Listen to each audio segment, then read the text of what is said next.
شاہ ہست حسین بادشاہ ہست حسین دین ہست حسین دین پناہ ہست حسین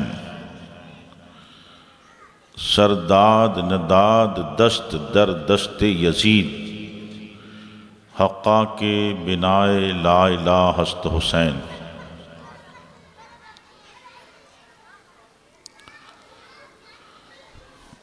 محترم سامعین،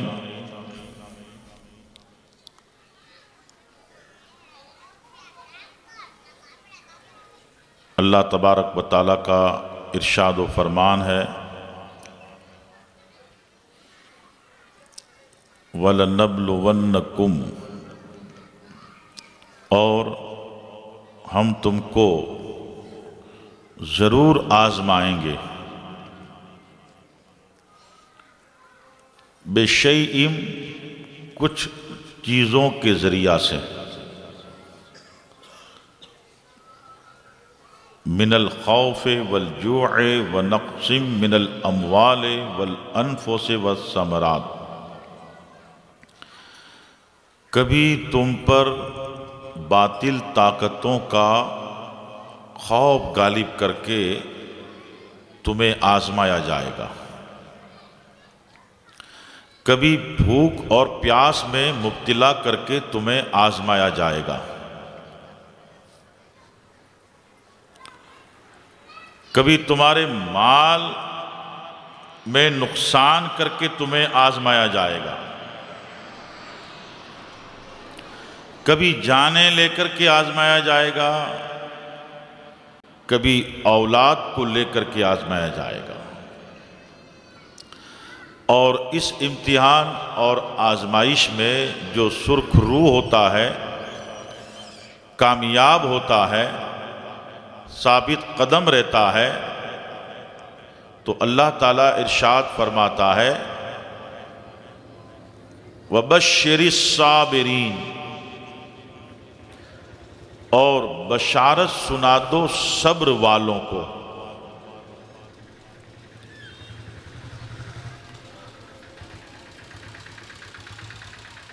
اللہ تعالیٰ کی نعمت عظمیٰ،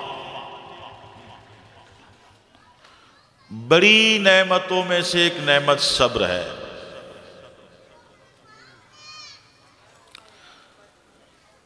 اگر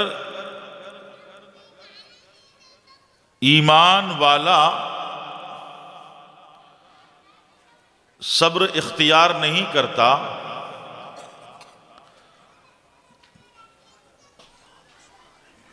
تو اس کے لیے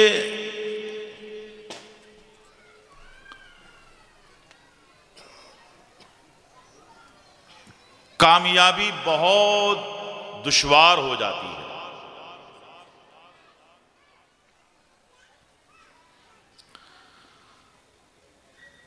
اگر صبر ہے تو اس کے لیے قدم قدم پر کامیابیاں ہیں، سرخ روئی ہے، بلند بختی ہے، قبولیت ہے، اور مجد و شرف کی منزلیں اس کا مقدر بن جاتی ہیں۔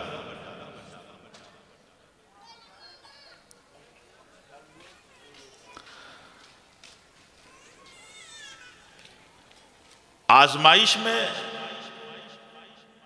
امتحان میں اللہ تبارک و تعالی صبر عطا فرماتا ہے۔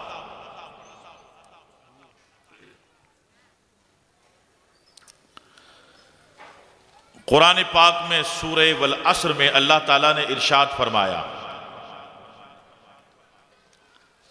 والعصر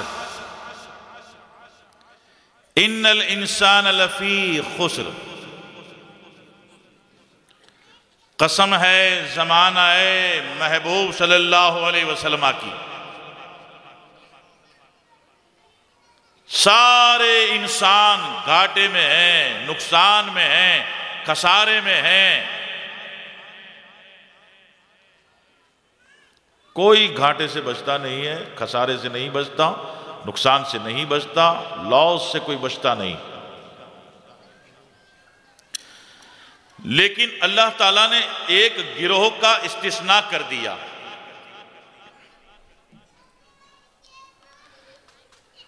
إِلَّا الَّذِينَ آمَنُوا وَعَمِلُوا الصَّالِحَاتِ وَتَوَاصَوْا بِالْحَقِّ وَتَوَاصَوْا بِالصَّبْرِ۔ لیکن گھاٹے سے وہ بچ جائیں گے، نقصان سے بچ جائیں گے، خسارے سے بچ جائیں گے جن کے پاس دولت ایمان ہے، جو صاحب ایمان ہے، اور صاحب ایمان ہونے کے ساتھ ساتھ عمل اخلاص کے ساتھ کرتا رہتا ہے۔ عملوا الصالحات، نیک اعمال کو اختیار کرتا ہے، نماز ادا کرتا ہے، روزہ رکھتا ہے، صاحب نصاب ہے تو زکوٰۃ دیتا ہے، ایام النحر میں قربانی کرتا ہے، اللہ تعالیٰ نے صاحب استطاعت بنایا ہے تو زندگی میں ایک مرتبہ حج کرتا ہے، اپنا لباس وضع قطع اسلامی اور شرعی اختیار کرتا ہے، ماں باپ ہیں تو عزت کرتا ہے، ماں باپ کا حق ادا کرتا ہے، بیوی بچے ہیں تو ان کا حق ادا کرتا ہے، عزیز اقارب رشتہ دار ہیں تو ان سے حسن سلوک کرتا ہے، پڑوسیوں سے محبت سے پیش آتا ہے، اللہ کی راہ میں خیرات کرتا ہے، انفاق کرتا ہے، گناہوں سے بچتا ہے، حرام کاری سے بچتا ہے، جھوٹ سے بچتا ہے۔ یہ اعمال صالح۔ لیکن یہاں بھی کامیابی کی ضمانت نہیں، آگے دو اور مرحلے ہیں۔ وَتَوَاصَوْا بِالْحَقِّ،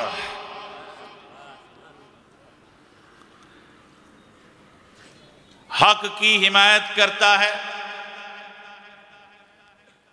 حق کی نصرت کرتا ہے، حق والوں کے ساتھ رہتا ہے۔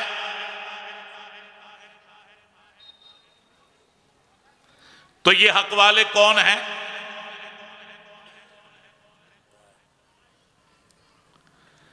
قرآن و حدیث شریف کا آپ مطالعہ کریں، قرآن و حدیث شریف کو آپ غور و فکر سے پڑھیں تو حق والوں کا تعارف ہمارے سامنے آ جائے گا، حق والوں کی شبیہ ہمارے سامنے آ جائے گی۔ یہ انبیاء کرام ہیں، یہ کون ہیں؟ یہ حق و صداقت والے ہیں۔ مرسلین اعظام علیہم الصلاۃ و تسلیمات کون ہیں؟ یہ حق و صداقت والے ہیں۔ نبی صلی اللہ علیہ وسلم کے خلفائے کرام کون ہیں؟ یہ حق و صداقت والے ہیں۔ نبی صلی اللہ علیہ وسلم کے صحابہ کون ہیں؟ یہ حق و صداقت والے ہیں۔ نبی صلی اللہ علیہ وسلم کے اہل بیت اطہار کون ہیں؟ یہ حق و صداقت والے ہیں۔ ائمہ کرام، مجتہدین، مجددین، اولیاء صلحاء، اغواث اقطاب، نقبا نوجبا، صوفیاء کرام، الغرض جو اللہ کے قرب والے ہیں، جو نبی کے قرب والے ہیں، جنہیں اللہ نے بلندی دی، نبی کی محبت دی، نبی کا احترام دیا، اور نبی کی تعظیم سے اتنا ملا دیا کہ تعظیم محبت ان کے دلوں کی جان ہو گئی، ان کی روح کی جان ہو گئی، ان کے ایمان و عقیدے کی جان ہو گئی۔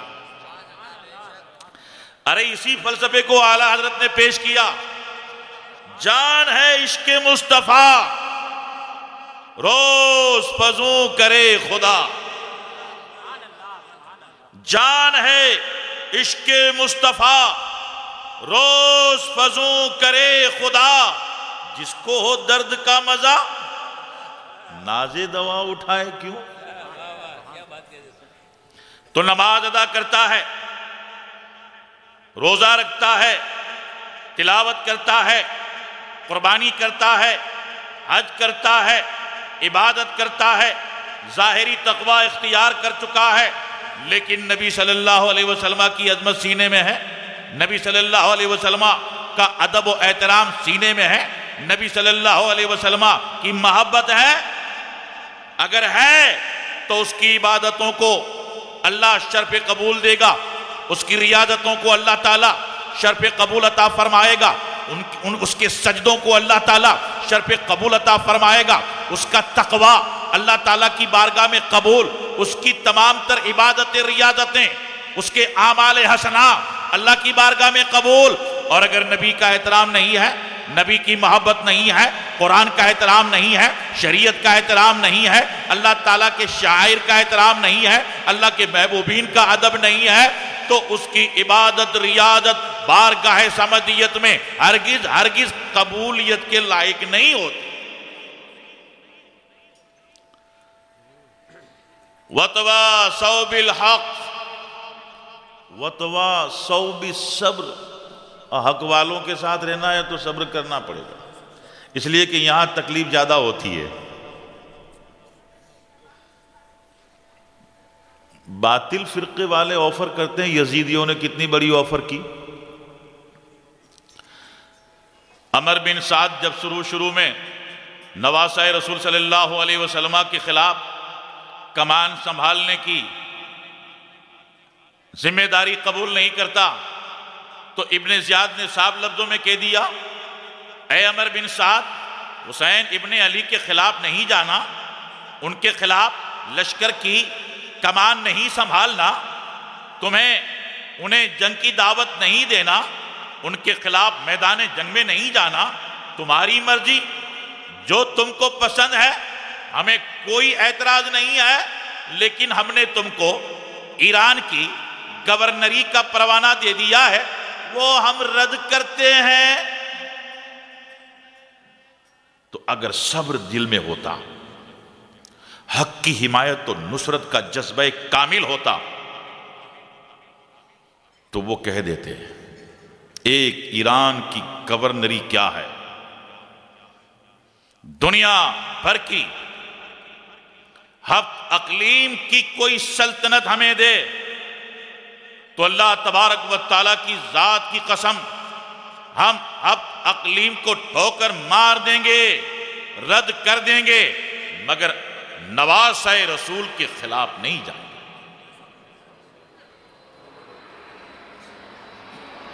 صبر نہیں تھا؟ صبر کیا؟ یہ اللہ کی توفیق ہے، اللہ تعالیٰ کی طرف سے مدد ہے، اللہ تعالیٰ کی طرف سے نصرت ہے، اللہ تعالیٰ کی طرف سے حمایت ہے۔ ان تمامی دنیا کی حرص و ہوس میں مبتلا ہونے والے یزیدیوں میں دنیا کی محبت غالب آ گئی تھی، اور دل و دماغ پر بدبختی اور شقاوت باطنی کا پہرا لگ چکا تھا۔ جن کے مقدر میں صبر تھا، جن کے مقدر میں ایمان کی محبت تھی، جن کے مقدر میں آخرت کی نعمتیں تھیں، جن کے مقدر میں حق کی حمایت اللہ تعالیٰ نے لکھی تھی، وہ ایک حضرت حور ایک دستے کو چھوڑ کر، سرداری کو چھوڑ کر کے اپنے بھائی مصعب کو لے آتے ہیں، اپنے غلام کو لے آتے ہیں، امام کے قدموں میں گر جاتے ہیں، توبہ کرتے ہیں، معافی چاہتے ہیں، اور اپنی معافی اور اپنی خطاؤں کو معافی کے ذریعے سے بخشوا کر کے آپ شہادت پا کر کے اللہ اکبر، اللہ تعالیٰ نے ایسا انعام دیا، ایسی عزت دی کہ کربلا کی زمین پر آپ جائیے، ایک طرف آپ دیکھیں گے تو اللہ اکبر، آفتاب اور مہتاب کی روشنی کو شرما دینے والے امام عالی مقام کے چمکتے دمکتے گنبد کا آپ منظر دیکھیں گے، اور ٹھیک اس کے سامنے عباس علمبردار کے مزار پر انوار کا آپ منظر دیکھیں گے، اور وہاں سے تھوڑے فاصلے پہ جائیں گے تو ایک بہت بڑا گنبد نظر آئے گا، بہت بڑا مزار نظر آئے گا، جہاں چاندی بھی لگی ہے، جہاں سونا بھی لگا ہے، فرش بھی مرمر کا بچھا ہے۔ پوچھنے والے پوچھتے ہیں یہ تو حسین ابن علی کا مدار ہے، یہ تو عباس علمبردار کا مدار ہے، یہ کس کا مدار ہے؟ تو وہاں کا بچہ بچہ جواب دیتا ہے، کربلا کا ذرہ ذرہ کہتا ہے، اسلام کی تاریخ کہتی ہے، صداقت و صبر کی تاریخ کہتی ہے کہ یہ حسین ابن علی کا مدار ہے، سید الشہداء، اور یہ علمبردار حسین ہے اور یہ وفادار حسین ہے۔ نعرہ تکبیر، نعرہ رسالت، جشن شہید کربلا، مسلک اعلیٰ حضرت، علماء اہل سنت، خاندان اہل بیت۔ اس لیے باطل تنظیمیں آج بھی، مودودی جماعت کو دیکھیے، غیر مقلد کو دیکھیے، تبلیغی جماعت کو دیکھیے، وہابی جماعت کو دیکھیے، یہ منہاجی لوگوں کو دیکھیے، پگڑی والوں کو دیکھیے، ہے نا، کور مل جائیں گے آپ کو، اور سچی سنیت میں آپ کو، حقانیت پر ثابت قدم رہنے والوں کو، مسلک پر قائم رہنے والوں کو سچی حسینیت یہی ہے۔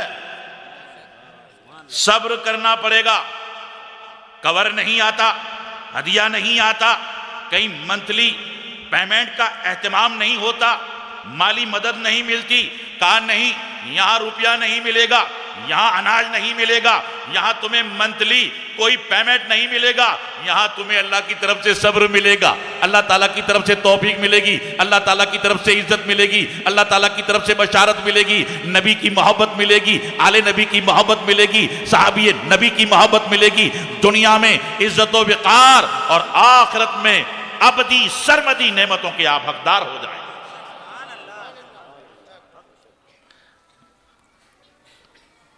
دیکھیے اب آئیے پلٹ کے میدان کربلا میں، کل کی تاریخ میں، کل کی مجلس میں حضرت سید الشہداء امام علی مقام رضی اللہ تعالیٰ عنہ کے لگتے جگر، نور نظر، پیارے پسر، شبیہ پیمبر صلی اللہ علیہ وسلم، نو عمر، نو خیز، 3 حیجر تھے، حضرت سیدنا علی اکبر رضی اللہ تعالیٰ وہ جام شہادت نوش کر جاتے ہیں۔ اس کے بعد حضرت عباس علمبردار رضی اللہ تعالیٰ علی اصغر کی پیاس اور شیرخوار بچوں کی تشنگی، سیدہ زینب کی، سیدہ سکینہ کی پیاس، بیمار عابد کی پیاس کو دیکھ نہ سکے اور وہ بھی گئے میدان میں اور اپنی جان کا نذرانہ بارگاہ سبدیت میں پیش کر دیا، اور اللہ تعالیٰ کی طرف سے انہیں بھی تاج شہادت عطا کیا گیا۔ اب خیمے میں خواتین ہیں، بچیاں ہیں، ایک بیمار ہے جو بستر علالت پر ہے۔ سیدنا امام علی مقام رضی اللہ تعالیٰ عنہ کی ہمشیرہ بہن صاحبہ سیدہ زینب رضی اللہ تعالیٰ عنہ، انہوں نے خیمے میں جو مستورات کو، مخدرات اہل بیت کو، بچوں کو، بچیوں کو جس کمال تدبر سے سنبھالا اور جو انہوں نے رہنمائی کی ہے تاریخ اسلام اور کربلا کی تاریخ میں، اس کا ایک سنہرا چیپٹر ہے۔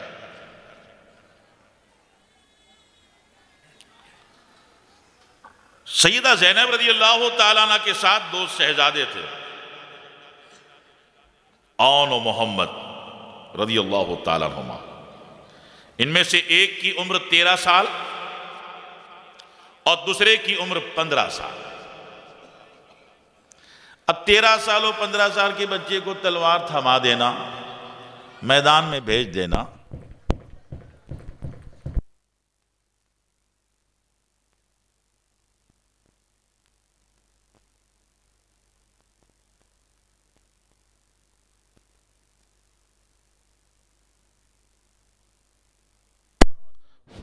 اللہم صلی وسلم وبارک علی سیدنا و نبینا و مولانا محمد طب القلوب و دوائها وعافیت الابدان و شفائها ونور الابصار و ضیائها وآلہ و صحبہ دائما ابدا۔ صلاۃ و سلام علیک یا سیدی یا حبیبی یا رسول اللہ صلی اللہ تعالی علیہ وسلم۔ 13 سال کا بچہ اور 15 سال کا بچہ، 3 دن سے دونوں شہزادے بھوکے پیاسے ہیں۔ لوگ کبھی کبھی سوچتے ہیں کہ یہ 9 عمر بچے، انہوں نے کیسے تلوار اٹھائی ہوگی، کیسے میدان میں گئے ہوں گے؟ تو اسلام کی تاریخ انہیں جواب دیتی ہے، اے لوگو، ہر بچہ ناز کے ساتھ ماں باپ کی گود میں پلتا ہے، بڑی نعمتوں میں اس کی پرورش ہوتی ہے، بڑے پیار سے پرورش ہوتی ہے، لیکن نبی صلی اللہ علیہ وسلم کے خاندان، صحابہ کرام کے خاندان کے بچے، وہ بھی محبت سے پلے تھے، پیار سے پلے تھے، نعمتوں میں پلے تھے، مگر اللہ نے ان کو جو تیور عطا فرمایا تھا، اللہ تعالیٰ نے انہیں جو ہوش اور جوش عطا کیا تھا، تاریخ اٹھاؤ، اسلام میں پہلی لڑائی جنگ بدر، اور جنگ بدر کے حالات تو ہم علماء کرام سے سنتے رہتے ہیں، کتابوں میں پڑھتے رہتے ہیں۔ یہ رمضان شریف میں بدر کے میدان میں لڑی گئی تھی۔ 313 سرفروش جانثار کی ایک جماعت اور 1000 سے زیادہ لشکر باطل تھا، جمعیت تھی باطل کی، اور اس میں جو سب سے بڑا اللہ اور اللہ کے نبی کا دشمن تھا۔ اسلام نام سے جس کو نفرت تھی، ویسے تو عتبہ، شیبہ، ابو البختری، امیہ بن خلف،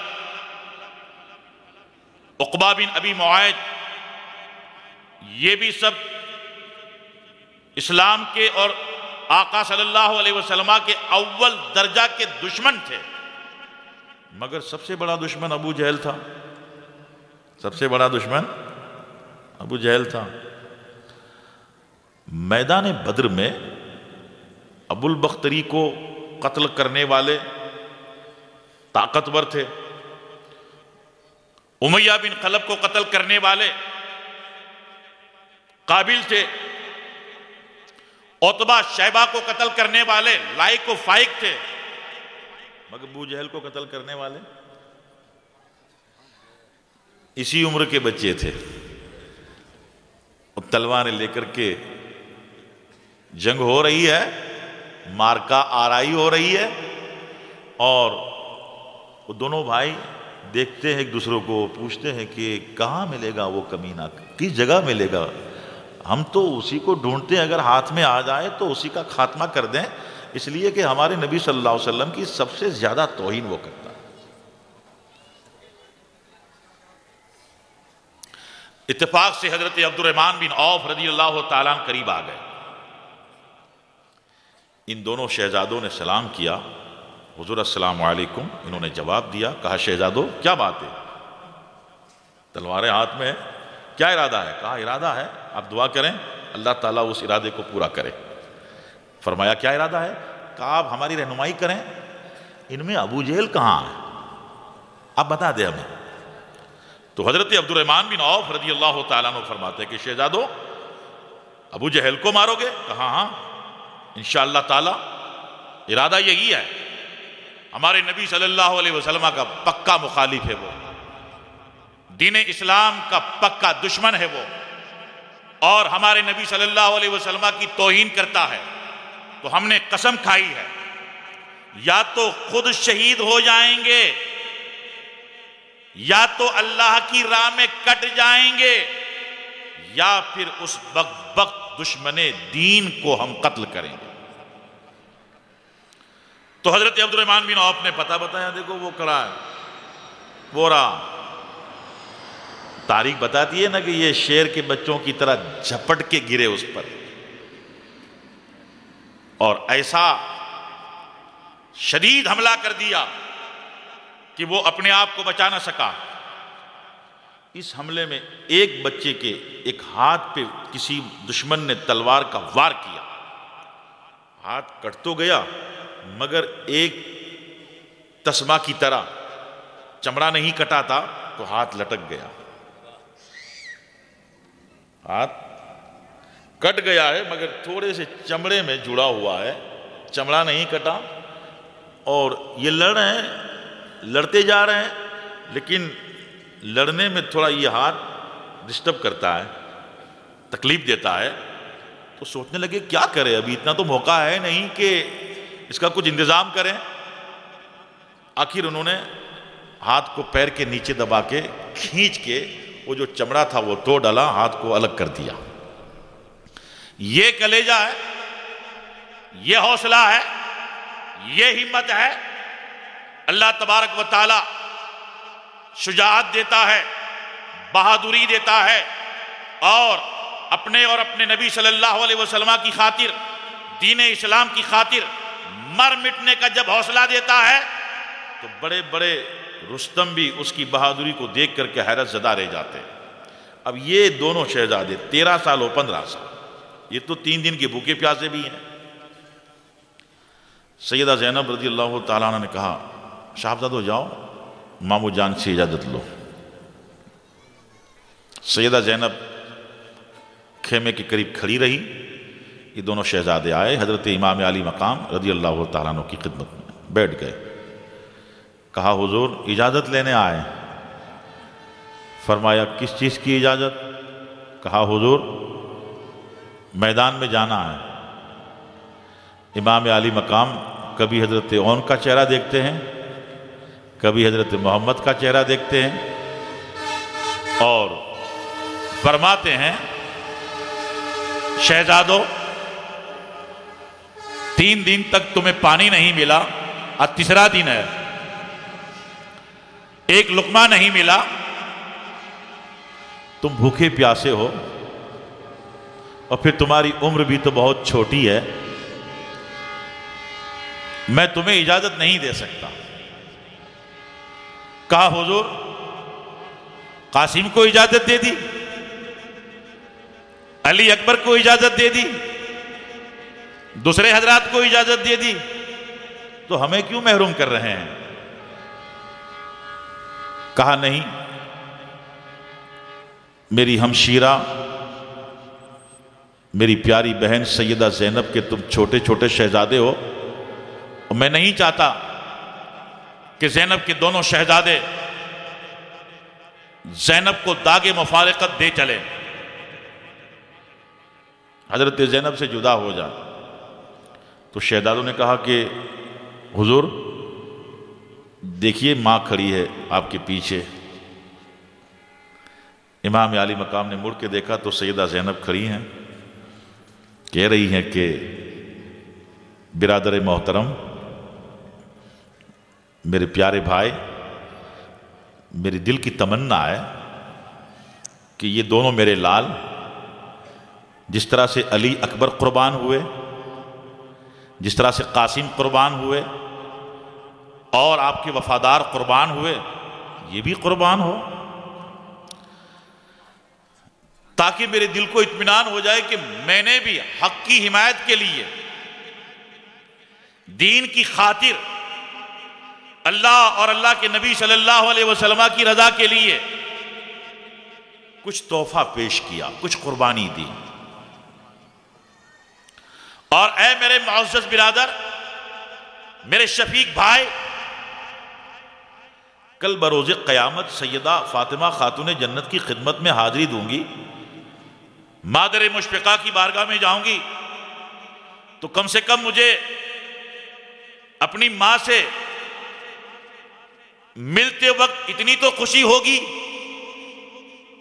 کہ جب امام اکیلے تھے، تنہا تھے، جان دینے والے جان دے چکے تھے، سر دینے والے سر دے چکے تھے، قربان ہونے والے قربان ہو چکے تھے، میں نے اپنے بچوں کو نہیں سنبھالا، میں نے بھی حسین کے قدموں پہ دونوں لالوں کی قربانی دے دی۔ اب مجھے آپ انکار مت کرنا میرے بھائی، خدا را بہن کا اصرار دیکھا،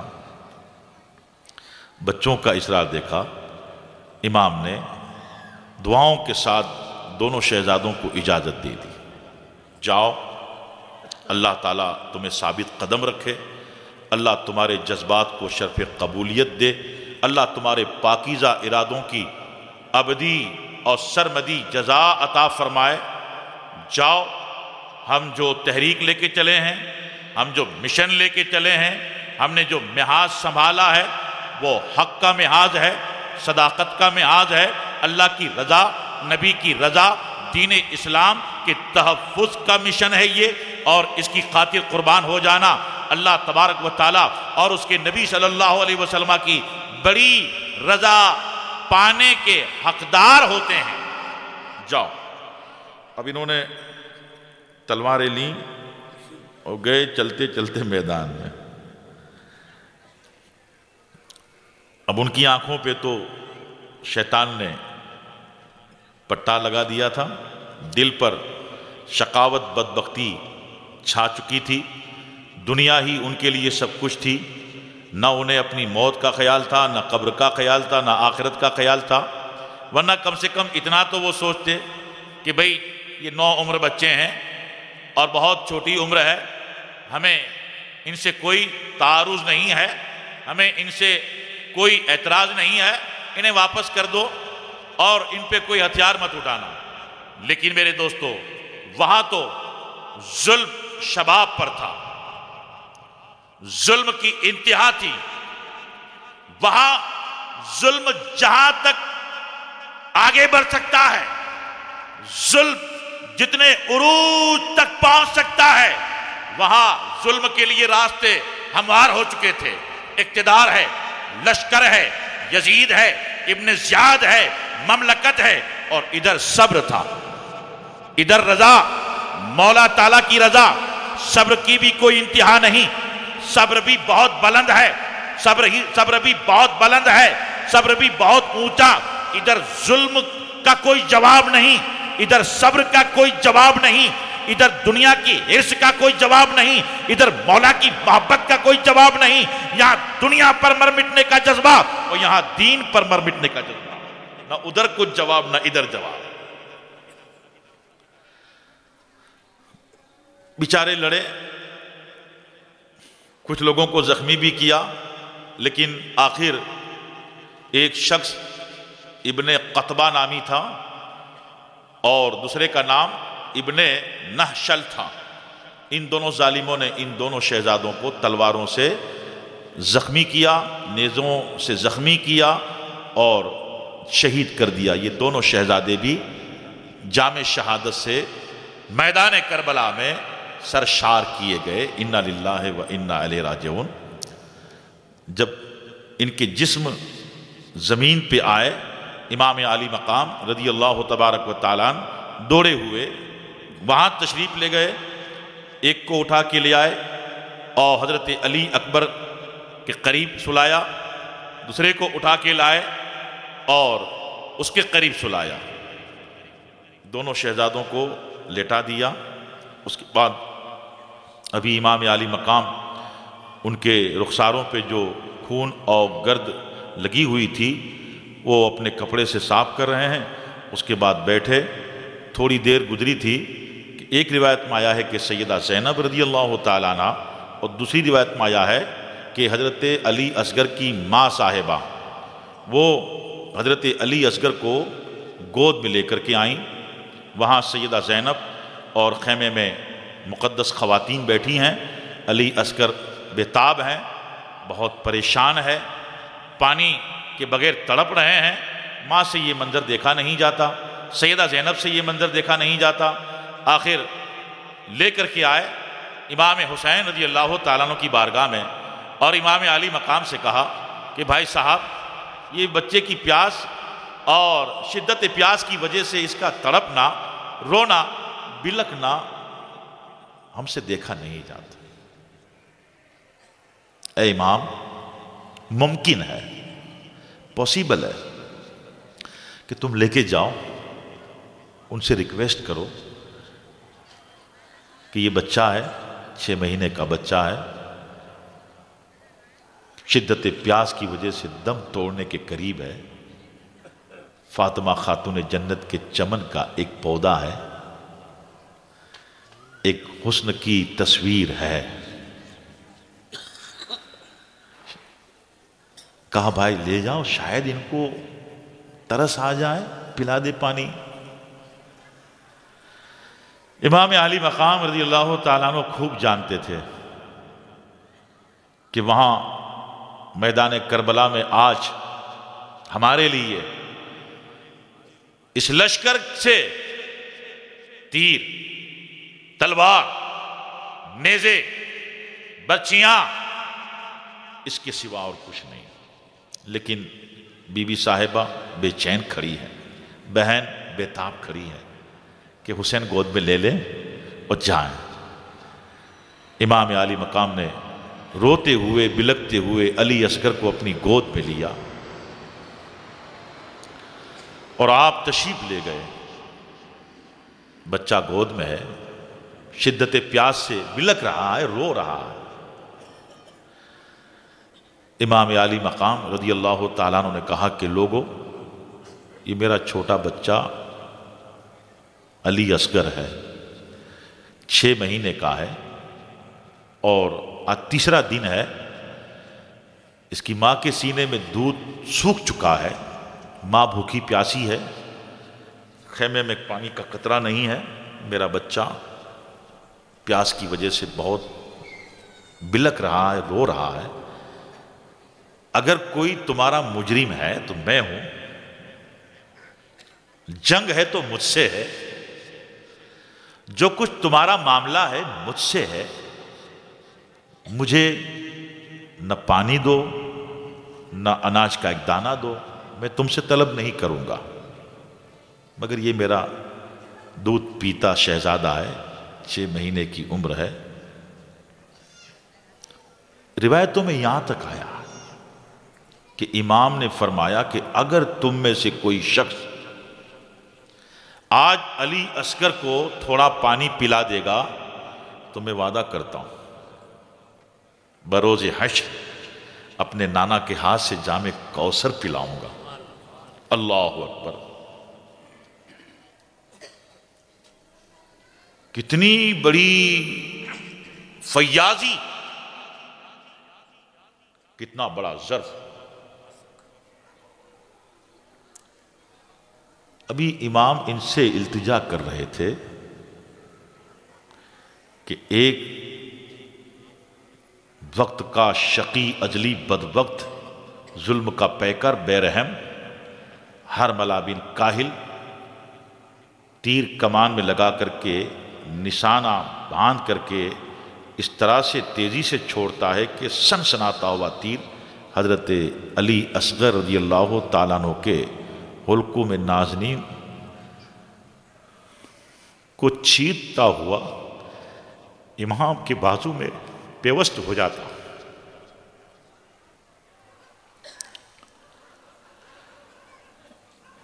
امام صبر کے ساتھ، شکر کے ساتھ اور سنجیدگی کے ساتھ سنسناتا ہوا تیر بھی دیکھتے ہیں۔ جب حضرت علی اصغر کے حلقوم میں نازنین میں پیوست ہوتا ہے، وہاں سے پار ہو کر بازو میں پیوست ہوتا ہے، یہ سب آپ دیکھتے ہیں۔ آپ نے تیر کو حضرت علی اصغر کے حلقوم میں نازنین سے الگ کیا تو لہو کی دھار بہنے لگی، اور پیاسے علی اصغر نے امام کی گود میں دم توڑ دیا۔ لیکن امام، کربلا کی زمین بھی دہل گئی تھی، فضائے کربلا بھی کانپ گئی تھی، فرات کا پانی بھی شرمسار ہو چکا تھا کہ کاش مجھے جگہ ملتی تو زمین میں اتر جاتا۔ امام علی مقام نے ایک مرتبہ آسمان کی طرف دیکھا اور کہا مولا حسین کی اس چھوٹی قربانی کو بھی تو قبول فرما. اتنا کہا اور اس کے بعد چپ چاپ واپس لوٹنے لگے. اس طرف کسی سے نہ تو کوئی نازیبا بات کہی، نہ غصے میں آ کر کے کوئی بد دعا کہی. سوچو حسینیوں، سادات کرام جتنے ہیں انہیں بھی ان واقعات سے درس لینا چاہیے. تھوڑی تھوڑی بات پہ وہ جلال میں آ جاتے ہیں اور بد دعائیں دینے لگتے ہیں. ان تمامی سادات کو بھی اپنے اس سید اعلیٰ کے پاکیزہ کردار سے سبق لینا چاہیے. سادات صبر ہے، ضبط ہے، تحمل ہے، اخلاق ہے، بردباری ہے، تو یہ سیادت کو نکھار دیتی ہے. اور اے حسینیوں، آج تم بھائی کا تانا برداشت نہیں کر سکتے، بیوی شوہر کا تانا برداشت نہیں کر سکتی، بیٹا باپ کی سخت بات برداشت نہیں کر سکتا، لڑنے پہ آمادہ ہو جاتے ہیں، تعلق توڑنے پہ آمادہ ہو جاتے ہیں. شرم آنی چاہیے. اگر حسین کی محبت کا دعویٰ ہے، اہل بیت اطہار کی محبت کا دعویٰ ہے، خلفائے کرام کی محبت کا دعویٰ ہے، اللہ والوں سے محبت کا دعویٰ ہے، تو ان کے کردار کو دیکھو، ان کے اخلاق کو دیکھو، ان کے سلوک کو دیکھو. کتنی بڑی آزمائش ہے یہ. امام خاموش رہے، چپ چاپ خیمے کی طرف رواں دواں ہو گئے. سیدہ زینب رضی اللہ تعالیٰ عنہ نے جب دور سے دیکھا کہ بیٹا علی اصغر باپ کی گود میں اطمینان سے سو گیا، لگتا ایسا ہے کہ شاید پانی مل گیا. علی اصغر کو پانی مل گیا ہے اور وہ اطمینان سے سو گیا ہے.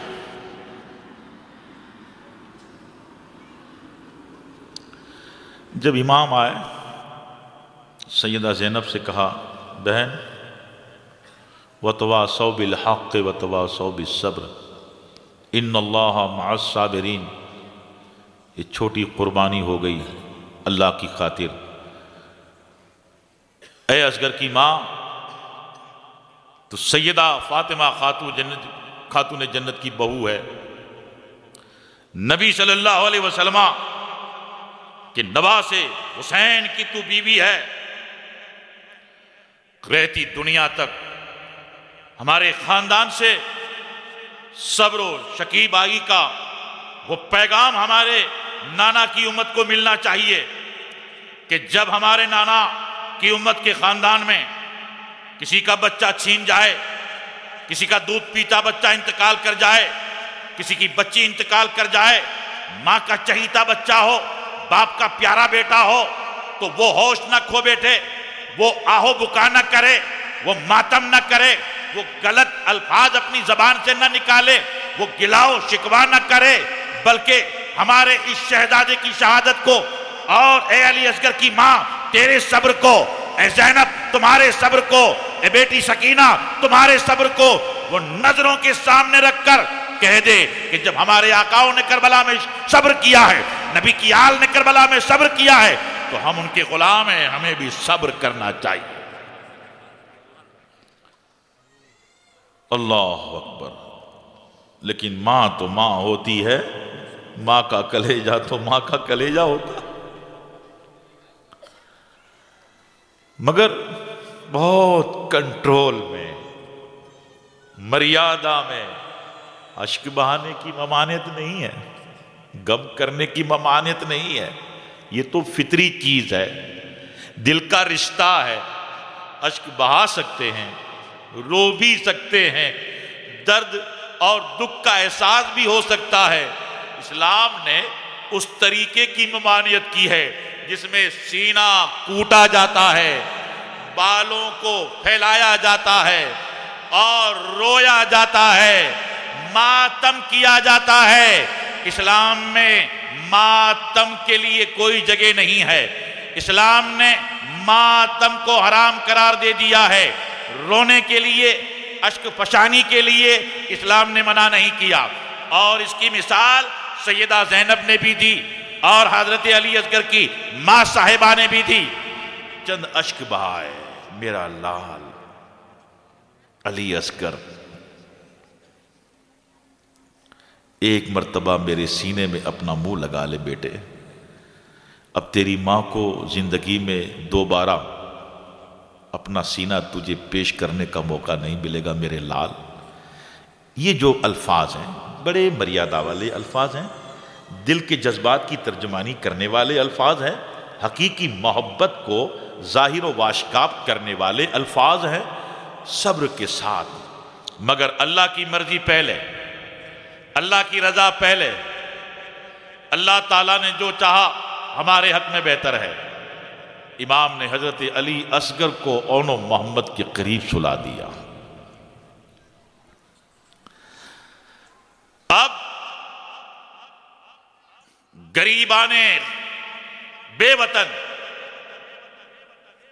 بے کسانے اہل بیت پاک کے کارواں میں ایک دو شیرخوار بچے ہیں، دو تین بچیاں چھوٹی، سیدہ سکینہ وغیرہ، باقی سب عورتیں ہیں، اور بستر پہ حضرت امام زین العابدین رضی اللہ تعالیٰ علیل ہیں، بیمار ہیں، لیٹے ہوئے ہیں۔ امام عالی مقام رضی اللہ تعالیٰ خیمے میں آتے ہیں اور اہل بیت اطہار کی شہزادیوں سے، اپنی بہن سے، اپنی بیویوں سے کہتے ہیں کہ اب تمہیں صبر کرنا ہوگا اور اللہ تعالیٰ کی خاطر اس کی رضا سے راضی ہی رہنا پڑے۔ آزمائش اب عروج پہ ہو رہی ہے، اب آزمائش درجہ کمال پہ پہنچ رہی ہے۔ دل تھامنا، صبر کو مضبوطی سے تھامنا، ہمت سے کام لینا۔ وَتَوَاصَوْا بِالْحَقِّ وَتَوَاصَوْا بِالصَّبْرِ۔ ابھی امام یہ جملے کہہ رہے ہیں کہ بیمار زین العابدین رضی اللہ تعالیٰ ہمت کے ساتھ کھڑے ہو گئے اور نیزہ سنبھالا، کہنے لگے ابا حضور میرے ہوتے ہوئے آپ میدان میں نہیں جا سکتے، میں ابھی زندہ ہوں، سلامت ہوں، آپ اجازت دیں مجھے، میں میدان میں جاؤں گا، اور مجھے بھی تو سرفروشی کرنا ہے، مجھے بھی تو جان دینی ہے، مجھے بھی تو قربان ہونا ہے، شہادت کو میں بھی چاہتا ہوں، میں جب تک ہوں آپ نہیں جا سکتے۔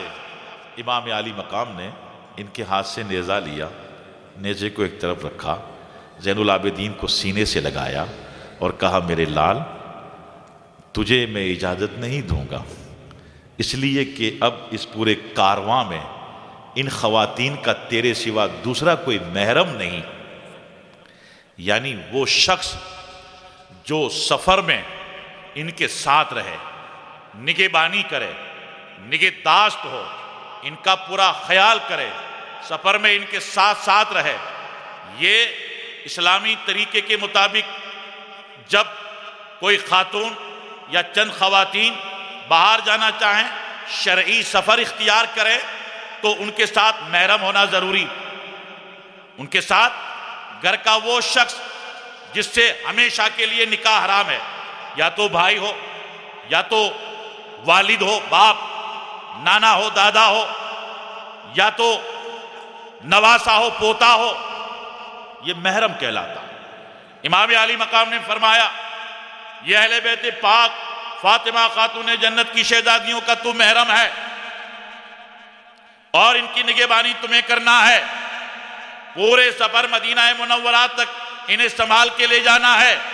اور بیٹے پھر میری نسل حسینی، سادات حسینی کا تو امین ہے، تو اس سے سادات حسینی کی نسل عام ہوگی، اور جو امانت میرے نانا جناب محمد رسول اللہ صلی اللہ علیہ وسلم کی میرے پاس ہیں، جو پدر بزرگوار مولا کائنات کی امانتیں ہیں میرے پاس، بیٹے وہ ساری باطنی امانتیں، وہ سینے کے سارے رات، وہ سینے کے سارے رموز، وہ سینے کے سارے علوم میں تجھے منتقل کروں گا، تیرے دل میں منتقل کروں گا، تجھے عطا کروں گا۔ اللہ اکبر۔ امام علی مقام رضی اللہ تعالیٰ عنہ نے اپنا امامہ اتارا، اور امامہ اتار کر اپنے ہاتھ سے زین العابدین کے سر پہ امامہ باندھا، اس کے بعد پھر آپ نے گلے سے لگایا، دیر تک گلے سے لگاتے رہے، اور فرمایا میرے لال تو اس قافلے کا امین ہے اور ان خواتین کا محرم ہے، حسینی سادات کی نسل کا تو امین ہے، اور تجھ سے سادات حسینی کا سلسلہ بھی پھیلے گا، حسینی مشن بھی پھیلے گا، حسینی پیغام بھی پھیلے گا۔ اور بیٹے تجھے وصیت کرتا ہوں، آج جس طرح سے تو نے صبر کیا ہے، آج جس طرح سے تو آگے صبر کرے گا، آگے تجھے صبر کرنا ہے، اور تازست بیٹے تجھے ہمیشہ ڈرنا ہے، اللہ سے صبر کرنا ہے، قرآن کی آئین، شریعت کے احکام اور نبی صلی اللہ علیہ وسلم کی سنت پہ مستقیم رہنا۔ نصیحت کی، وصیت کی، اسرار و رموز عطا کیے، اور پھر بیٹے کو بستر پہ لیٹا دیا۔